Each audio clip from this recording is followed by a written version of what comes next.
Je suis Akladé Kwasi Sosten et vous écoutez l'épisode 5 de Évolution Prodige. Pourquoi améliorer ses compétences continuellement et les pistes pour les améliorer. Bonjour et bienvenue sur Évolution Prodige, le podcast qui révèle le conquérant en vous. Je suis Akladé Kwasi Sosten, je suis entrepreneur et développeur d'applications.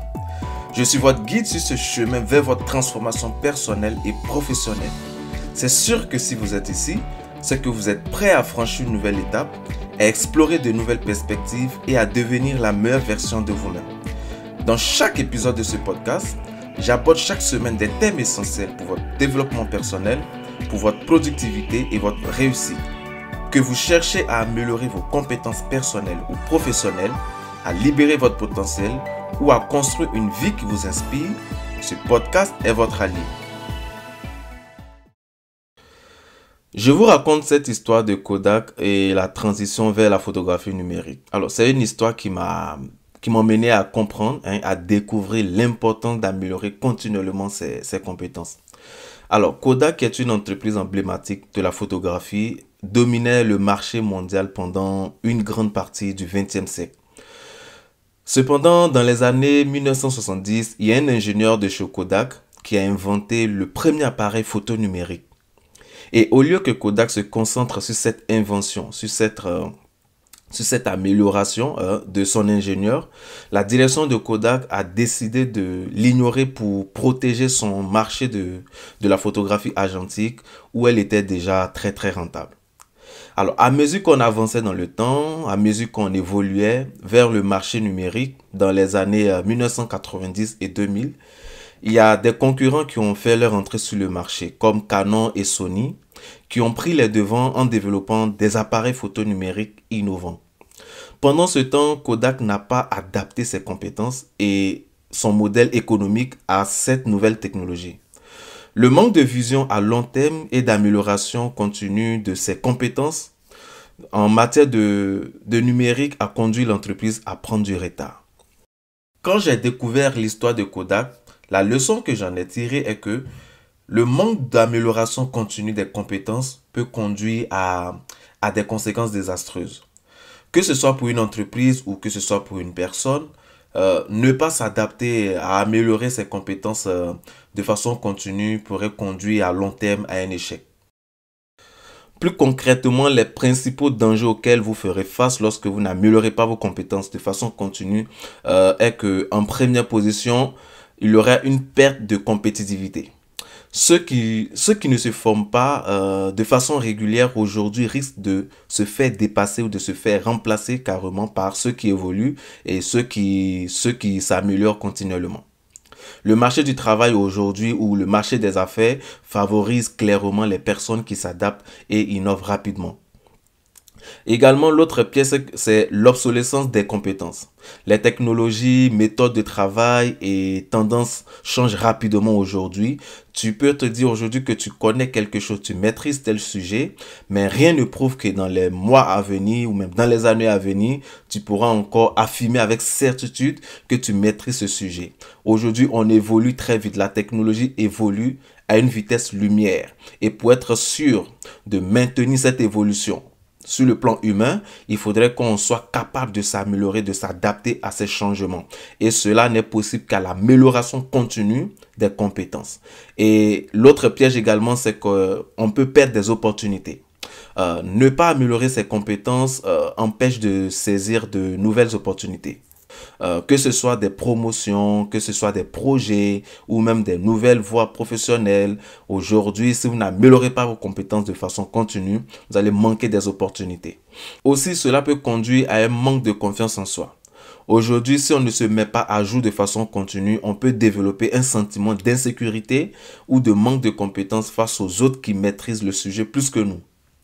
Et le dernier piège que j'ai relevé, c'est que on tourne dans une routine et on a de l'ennui. C'est-à-dire, si tu passes ton temps à toujours faire les mêmes choses, si tu passes ton temps à toujours voir les mêmes choses, à toujours être confronté aux mêmes choses, c'est clair que tu auras l'impression de tourner en rond et aussi il y a l'ennui qui va s'installer. Et donc, améliorer ses compétences est quelque chose d'essentiel aujourd'hui pour rester pertinent, pour rester productif et surtout rester compétitif sur le marché ou même dans les business ou même dans les projets perso. Améliorer ses compétences est quelque chose d'inévitable, quelque chose d'essentiel. Alors, je vais vous partager maintenant les pistes et les secrets pour améliorer vos compétences de façon continue. Une chose est de savoir qu'il faut améliorer ses compétences pour rester productif, comme on vient de le voir. Mais une autre chose également est de savoir quelles compétences concrètement améliorer et comment s'y prendre pour les améliorer. Aujourd'hui, on est dans un monde qui évolue de façon constante et qui évolue à une vitesse lumière pour être sûr d'être à la pointe de nouvelles sorties, de nouvelles technologies dans ton domaine ou pour être sûr d'être aujourd'hui compétitif sur le marché. L'amélioration des compétences continues est une chose qui s'impose. Elle est très très essentielle. Mais il y a une première chose qu'il faut savoir, c'est qu'il faut identifier les domaines dans lesquels vous travaillez ou vous souhaitez travailler. Posez-vous cette question simple mais qui est très importante. Où est-ce que je me vois dans tel nombre d'années? C'est-à-dire que je me demande, dans 5 ans, dans 3 ou 4 ans, 5 ans, 10 ans, à quel niveau je veux être dans mon domaine? Quelles sont les compétences que je voudrais avoir à mon actif? Comment est-ce que je veux être?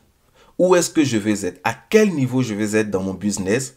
À quel niveau je veux être dans ma vie familiale, dans ma vie personnelle ou professionnelle? C'est une question qui est très essentielle, qui est primordiale. C'est une question qu'il faut se poser pour savoir concrètement qu'est-ce qu'il faut améliorer. Cela vous aidera à orienter, vos compétences, vos pistes d'amélioration, les recherches que vous devez faire pour vous améliorer. Si vous ne savez pas concrètement les domaines qui vous passionnent, vos aspirations professionnelles et vos intérêts perso dans les années à venir, ce serait difficile pour vous de vous concentrer sur des domaines bien précis et de pouvoir améliorer vos compétences. Une chose est que si vous passez votre temps à apprendre plusieurs choses à la fois, à chercher à vous améliorer dans plusieurs domaines, au final, vous allez voir que vous allez passer 2 ou 3 ans à ne rien connaître. Vous aurez que des notions de certaines compétences ou bien des notions dans certains domaines, mais lorsqu'on dira qui maîtrise telle chose, vous ne serez pas apte à lever le doigt pour dire que je maîtrise telle chose. Donc, il est important pour vous d'identifier le domaine qui vous passionne, vos intérêts professionnels et intérêts perso, vos passions à long terme. Il est essentiel de les connaître pour orienter vos compétences, vos recherches, vos améliorations dans ce domaine.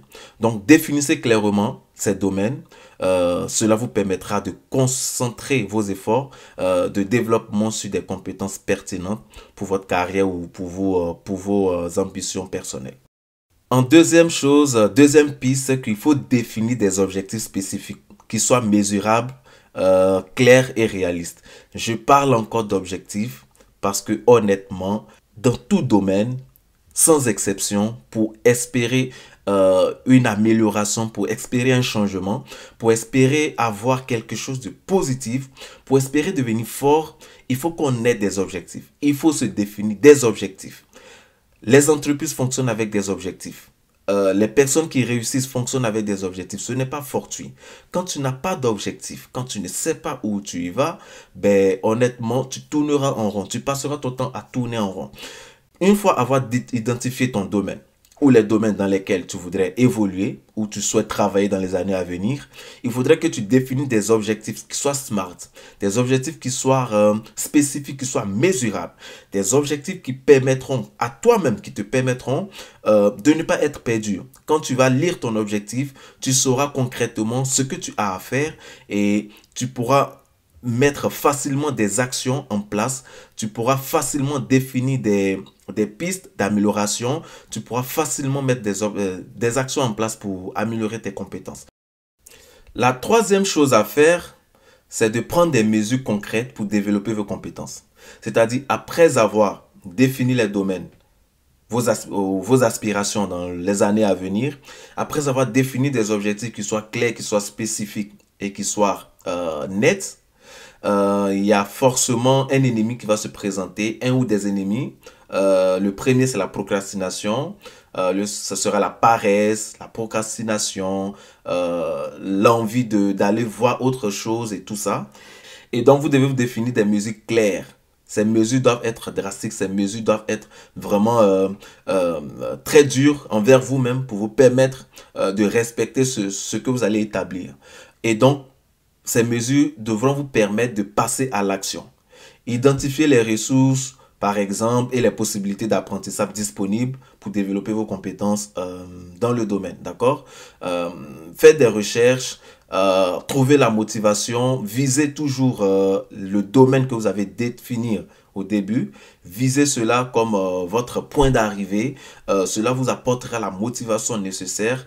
Prenez le temps de lire s'il le faut, lisez des articles, prenez le temps de passer, même si ce ne serait-ce que 30 minutes à 40 minutes, une fois dans la semaine, c'est largement suffisant pour les débuts, parce que c'est clair que au début, ce serait difficile de trouver la motivation et le temps nécessaire.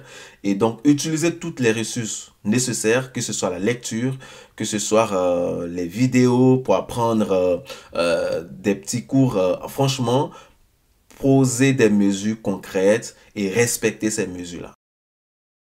Alors, le quatrième secret, c'est d'effectuer des formations courtes. Je suis plus pour ces genres de formations parce que ça réduit, ça nous apporte l'envie d'apprendre. Lorsqu'on voit un cours qui fait par exemple 700 heures, tout de suite on perd peut-être la motivation. D'accord? Et donc, allez-y sur les plateformes, il y a des certifications de courte durée. Enfin, il y a des certifications qui sont très courtes. Il y a des formations très courtes. Par exemple, vous pouvez taper sur Google MOOC, le MOOCS, qui sont gratuits. Il y a des certifications qui sont proposées par Azure, par Google, par Amazon, par Facebook, par Apple. Il y a ces certifications qui sont qui sont très courtes en nombre de temps, hein, en nombre de temps. Utilisez-les, même si ce n'est qu'une certification par semaine ou par mois, c'est largement suffisant. Mais une chose est sûre, c'est de ne pas rester là stagné, à se définir les objectifs, mais ne pas passer à l'action. L'autre piste également que je vous conseille, c'est de demander des retours d'informations à vos supérieurs ou à des mentors ou simplement à d'autres personnes. Ces personnes souvent voient certaines choses que nous-mêmes on n'arrive pas forcément à percevoir nous concernant. Et quand on s'approche de ces personnes pour leur demander information, pour leur demander des conseils, des informations sur quelque chose qu'on a établi ou quelque chose qu'on a fait, et on voudrait avoir des informations de leur part, vous allez voir que ces personnes vous diront des choses que vous n'avez pas forcément perçues. Et ces choses seront très pertinentes. Donc, il est important, ne restez pas juste là dans votre coin à dire que j'améliore mes compétences et voilà, ça suffit, je sais que j'avance. Non, peut-être que vous allez constater que vous allez vous dire que vous avancez, mais en vrai, c'est une autre personne qui vous dira comment est-ce que vous avancez et même, c'est une autre personne qui vous dira si vous avancez ou pas. Voilà, donc je vous encourage honnêtement à essayer d'améliorer de façon continue vos compétences. Prenez le temps qu'il faut. Déterminer les objectifs, déterminer le domaine dans lequel vous voulez vous retrouver, le domaine qui vous inspire, vos passions dans les années à venir. Prenez le temps de déterminer tout cela et mettez en place les actions nécessaires. Prenez le temps d'identifier tout ce dont vous avez besoin pour avancer et ensuite lancez-vous, apprenez continuellement, améliorez vos compétences, sinon vous serez tout de suite obsolète, vous deviendrez tout de suite dépassé et ceux qui ont pris le temps d'évoluer de façon continue s'arracheront les opportunités et vous risquerez de vivre des frustrations. Donc, pour éviter toute frustration dans le futur, améliorez de façon continue vos compétences.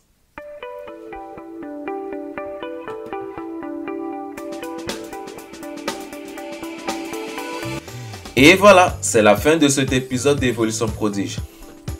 J'espère que vous repartez avec des idées nouvelles et des outils pratiques pour avancer sur votre chemin de transformation. N'oubliez pas que chaque petit pas que vous faites compte et vous rapproche de vos objectifs. Si cet épisode vous a parlé, Pensez à vous abonner et à partager le podcast avec vos amis ou collègues qui pourront en bénéficier. Vous pouvez également laisser un avis et une note. Cela nous aide à toucher encore plus de personnes et à continuer à vous offrir du contenu de qualité. Rejoignez-nous sur les réseaux sociaux Évolution Prodige pour ne rien manquer et participer aux discussions autour de votre transformation. Vous y trouverez également des conseils supplémentaires et des inspirations quotidiennes pour rester motivé. En attendant le prochain épisode, souvenez-vous que la clé du succès réside dans l'action. Chaque jour est une opportunité de progresser et de devenir la meilleure version de vous-même. Merci encore de faire partie de cette communauté de concurrents. Restez connectés et à très bientôt pour un nouvel épisode d'Évolution Prodige.